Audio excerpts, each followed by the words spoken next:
తిలక్ గారు చెప్పండి. ఓ పక్కేమో మద్యం రేట్లు కొన్ని చోట్ల తగ్గించారు, కొన్ని బార్ లైసెన్సులు తగ్గించామంటున్నారు. ఇంకోవైపు ఏమో 12,000 కోట్లు ఇప్పటికే సంపాదించారట. ఈ పరిస్థితి మీద ఈ ఈ ఈ మద్యం మీద ఎందుకు ఇంత గట్టిగా ఆదాయం సంపాదించాలని ప్రయత్నం చేస్తున్నారు, ఒకవైపు అప్పులు చేస్తూనే? ఒకటండి, మద్యం సంబంధించినంత వరకు జగన్మోహన్ రెడ్డి గారు ఏం చెప్పారు, ఆ ప్రభుత్వంలో 4 దశలు అమలు చేస్తాం, స్టార్ హోటల్లో తప్ప ఇంకెక్కడ అందుబాటులో లేని విధంగా చేస్తాం, స్టార్ హోటల్స్ లో షాక్ కొట్టే విధంగా రేట్లు పెడతాం అన్నారు. దానికి విరుద్ధంగా చంద్రబాబు నాయుడు గారు స్టార్ హోటల్లో బార్ల రేట్లు తగ్గిస్తారు. దీనివల్ల ఏమవుతుంది, లిక్కర్ షాపులు, ఈ బెడ్ షాపులకి బిజినెస్ తగ్గిపోతుంది. లిక్కర్ షాపులకి బెడ్ షాపులు వీళ్ళ దగ్గర తీసుకునే మామూలు తీసేసుకున్నారు. ఇప్పుడు స్టార్ హోటళ్ళ దగ్గర మనం మొదలు పెట్టారు.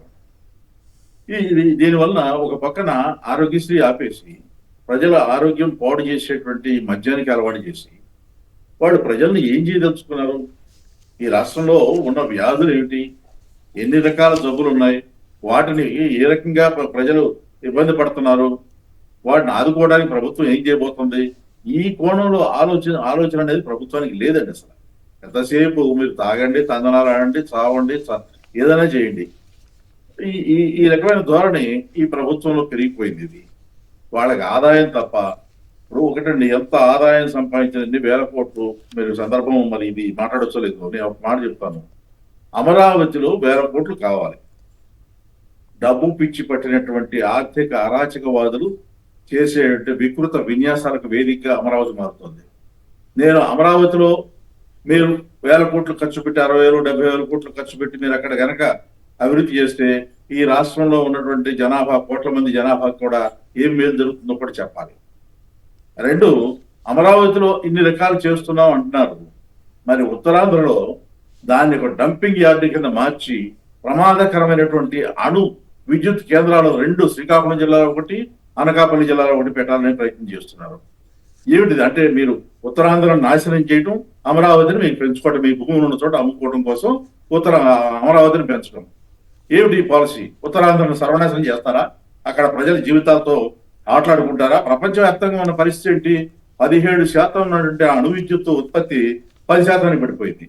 అణు విద్యుత్ కేంద్రాలు పెట్టడానికి కూడా ప్రపంచంలో అనేక దేశాలు వెనకడుగు వేస్తున్నాయి.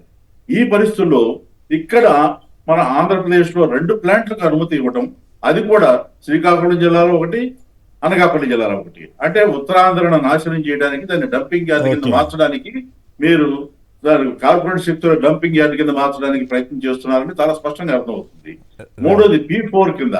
ఇప్పుడు జగన్ గారు రిలయన్స్ ఫ్యాక్టరీ తీసుకొచ్చి దాన్ని ఉద్యోగాల కల్పన చేయాలని ప్రయత్నం చేస్తే దాన్ని P4 కింద మార్చారు.